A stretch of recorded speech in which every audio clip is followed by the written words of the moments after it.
And then our final speaker is Bijoy Goswami. And did I pronounce that correctly? Yeah, pretty good. Okay, cool. Yeah. Like I said, with my name, I always try to make sure I get everybody else's names Exactly, right. appreciate it. I guess I'd provide a little bit of a different perspective than some of the other speakers that came here today. And I'll speak on sort of 4 points. One is, what is bootstrapping? And sort of define that a little bit for all of us. And then talk about some of the drivers away from bootstrapping and why there's kind of a sort of interesting systemic issue around the fact that bootstrapping, even though it's a very widely practiced way of building companies, is actually not really in the public limelight. And then a little bit about Bootstrap Austin in terms of the community of entrepreneurs that we've got here, and then finding some recommendations. So a little bit about bootstrapping. It's interesting because giant companies like Dell here in town, like Microsoft, like Oracle, and many, many more were all bootstrapped. And that is to say that they didn't get venture funding in those early stages of going through the sort of critical stages called the valley of death stage. And it's interesting to me that those examples are often used, but the details are not necessarily understood very well. But the basic essence of bootstrapping is that you go to a customer first instead of an investor. So there's a gigantic focus right now on sort of on finding money. We need to go, angels and VCs and so on and so forth. The bootstrapper says, I go to my customer and that's where I'm going to find my funding. And and associated with that are there's some actually principles of bootstrapping that are kind of important too. Like a bootstrapper says, I demo, then I sell, then I build.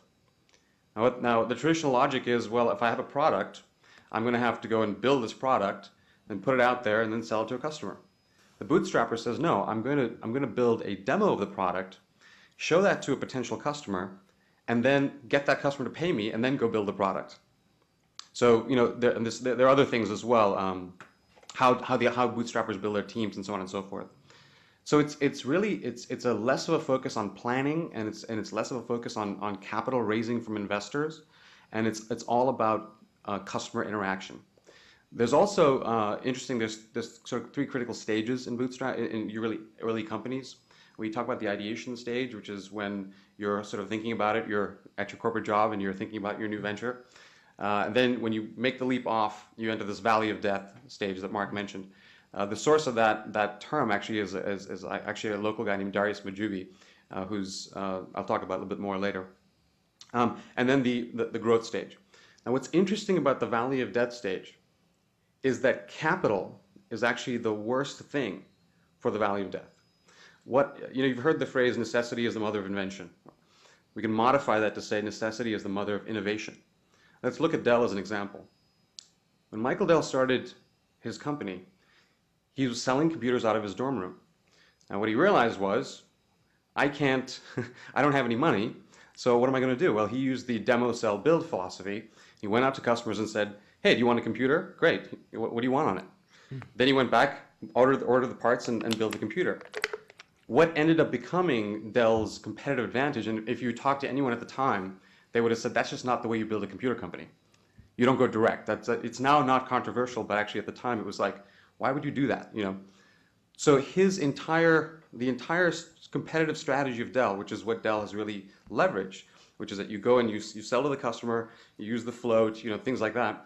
That emerged out of the valley of death phase. It's precisely because you don't have capital and you're trying to go and satisfy this customer that you innovate. And innovation can happen in multiple areas. It can happen in technology, it can happen in how you market, it can happen in how you're organizing yourself, multiple areas of innovation.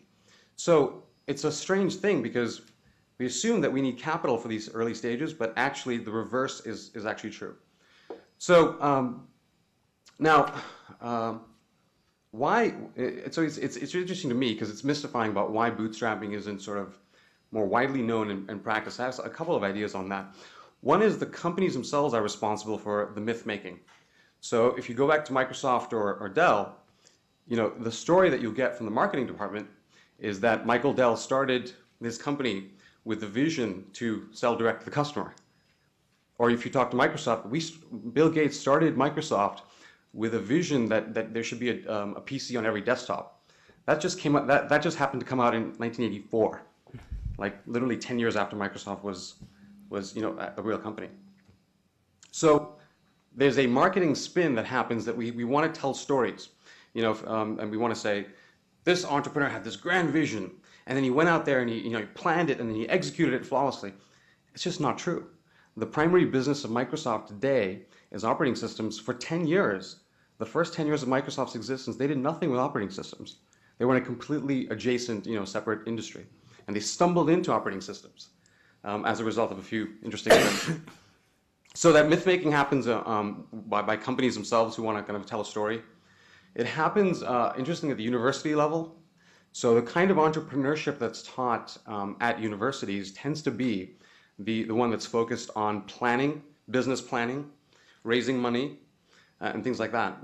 Part of it could be where universities get their funding, maybe. That you have large companies that pay for the next professorship. So that's what we're going to go study. And then I think there's another myth that we all tend to believe, which is that meaning precedes action. And what I mean by that is that in most of the, if you look at penicillin or some of the great innovations that have happened, it wasn't that this person was actively trying and planning to solve the problem. They solved it and later figured out why it worked. Microsoft later figured out that the operating system was the key piece of that puzzle. Dell later figured out that the direct model was a competitive advantage, not up front. So they went into the path, they went into the valley of death, and then from that figured out, oh, this is actually what's going to work. So the doing part is really important. But again, that's not glamorous. And the other source of the sort of misinformation, I think, is the press, where the press likes to tell simple stories. And the idea of raising money, that's an event, right? I raised $10 million. I IPO'd, that's an event. Whereas bootstrap companies just slowly, organically grow. There's not much news to report. So sort of lots of pieces that kind of play into that. It's actually interesting because venture capital, if you look at entrepreneurship, venture capital is declining, in terms of access for entrepreneurs. And since 1999, this is before the bust, venture capital investing in early stage, and I'm talking about the ideation, valley of death, stages, was already on the decline. So we've had a massive decline. So in fact, I think VCs also understand, intuitively, perhaps subconsciously, I don't know, but that in fact that capital in this early stage is really not is not the missing ingredient. So Bootstrap Austin, I started my company in 2000, and I've been thinking about these issues of entrepreneurship for a long time, and found that essentially the whole dialogue, especially in the 90s and 2000, was all about what I call the rocket strategy, the VC sort of strategy of building your company. Raise money, go to venture capitalists, things like that.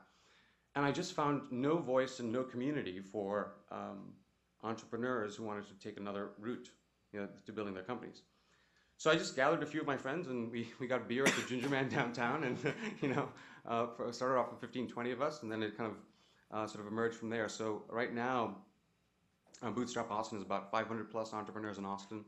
We have chapters across the country and actually across the world. We have 3 in India that have been started.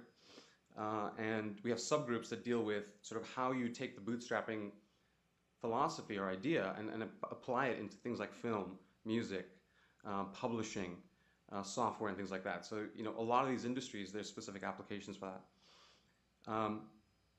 So I guess in terms of recommendations, a couple of thoughts.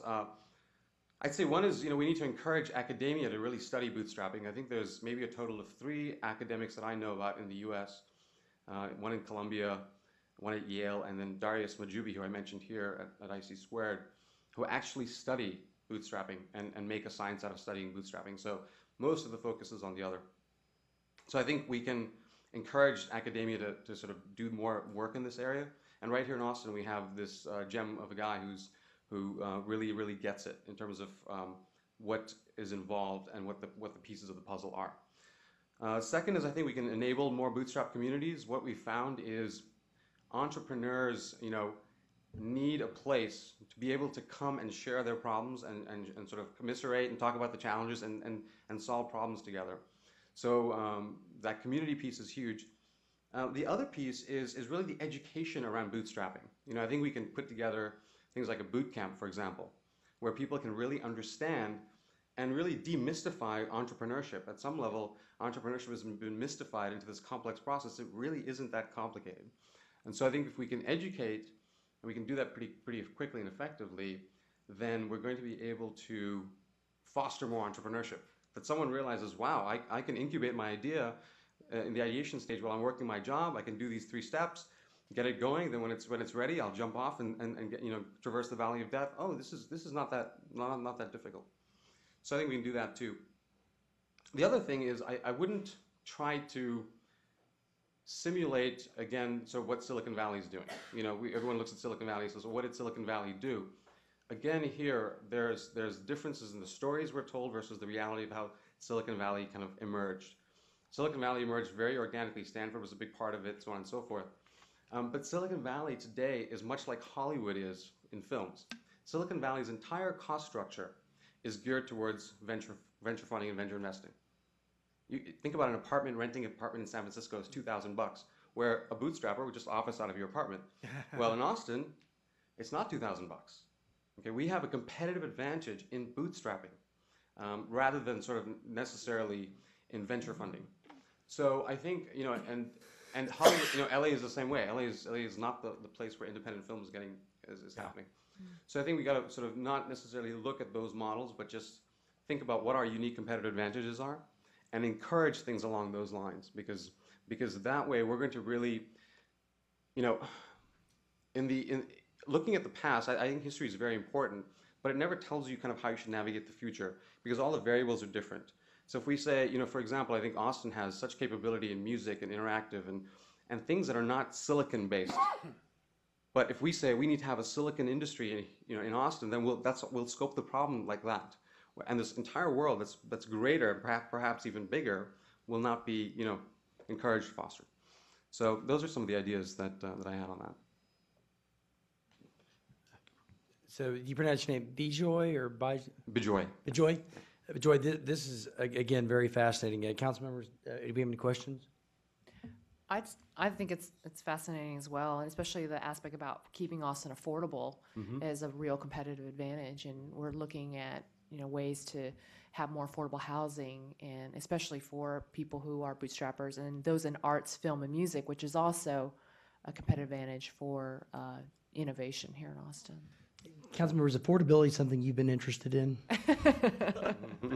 Just a little. But who isn't? Who isn't interested in affordability? This strikes me as that it is, at its heart, a kind of a movement that stresses innovation over simple dollars. Would that be an accurate way to say it? Or kind of flesh it out for me. Yeah, no, that's a great way of netting it out. Essentially, that money is an innovation killer. I mean, ironically, at the wrong time, what money does is it makes you lazy, fat, and happy. You say, "I'll spend that money," rather than innovate. See, when you don't have that, when you have that missing capital, it causes you to go and make up something new, come up with a new idea. We had a speaker come in. You've heard of Paul Mitchell, the hair care products company. Go to any barbershop, and Jean Paul DeJoria came and spoke to our group, and he talked about why Paul Mitchell's hair products are in black and white, which is very sophisticated, because that's the cheapest printing color that you can have, right? So the innovation comes out. It's not capital. I think we are so focused on capital and sort of finding capital and what are the capital sources. And I say customers are the capital source. So let's at least complement as much of the energy that we spend on the idea of capital, because what entrepreneurs don't realize also is, this is where I think we could do a lot of valuable service for entrepreneurs. These paths are really orthogonal. If you decide to go and venture fund your company, you have to spend 120% of your time selling to Bill Bach and selling to all Austin Ventures and so on and so forth. That's what the entrepreneur spends their time doing. And when they raise that first round of money, they've got to go raise the second round of money, so that immediately they turn around, and that's what the founder does. Whereas in bootstrapping, what you do is you focus on finding that customer. So, literally what you spend your time doing is completely different. At Rice Alliance, which is a local group in town, we did Bob Bridge, who's the CEO of Zilker Labs, which is a venture funded company, did a how you should venture fund your company, and I did a talk on how to bootstrap, and it couldn't have been more, different. So that's the other piece that I would add, actually, which is interesting. Shell did a study on long-lived companies. They'd reached their 100th birthday, and they said, "Wait, how many companies live to be 100 years old?" Interesting question. And they found out not that many. So they studied and they said, "Okay, what is the difference between long-lived companies and short-lived companies?" And they wrote a book called The Living Company, which is you can get it on Amazon. But the essence of the insight was they broke companies down into what they called river companies and puddle companies. Puddle companies believed the internals, and it was all a matter of internal psychology of the company. Puddle companies believed that the sole purpose of that entity is to make money. Now, river companies, on the other hand, believe that the sole purpose of the company is for its own survival and growth, and making money is a part of that. So their entire approach is very, very different. Now, if you back that up into how we birth companies, it's kind of like, how you raise your child is the same way, raising your company in a sense, right? That valley of death stage, what that does when you don't go into the capital place is you begin to realize what the real focus ought to be. And when you go past that valley of death stage, we like to think that companies go ideation, valley of death, and growth, and they grow forever. That's just not true. Every company more and more hits another valley of death, and another valley of death, and another valley. These things are systemic occurrences because your business model changes. Navigating that first valley of death and really navigating it and going into it, what that does is it gives your organization an organizational memory of what the valley of death is, so that when you come to the next one, you say, "Oh, we've been through this before. It's time to innovate." So in a sense, bootstrap companies or living companies, I'm making an analogy, I'm putting those together, have a much better chance of living longer lives and becoming, therefore employing more people and things like that, precisely because they didn't use the exogenous capital to get past that first valley of death. Because the second valley of death, they won't have that easy access to capital. So yeah, this is really fascinating. I wish we could spend more time, but we probably have to get moving. But you mentioned something about the boot camp idea, and I'd like to see if maybe our city can help in some way, maybe through our economic growth office or partnering with, so Rosie is here, maybe she can talk to you about just the possibilities of doing that. yeah, that'd be great. Okay. Awesome. But Joy, thank you very much for joining us today. Yep, thank you. Got a lot out of it.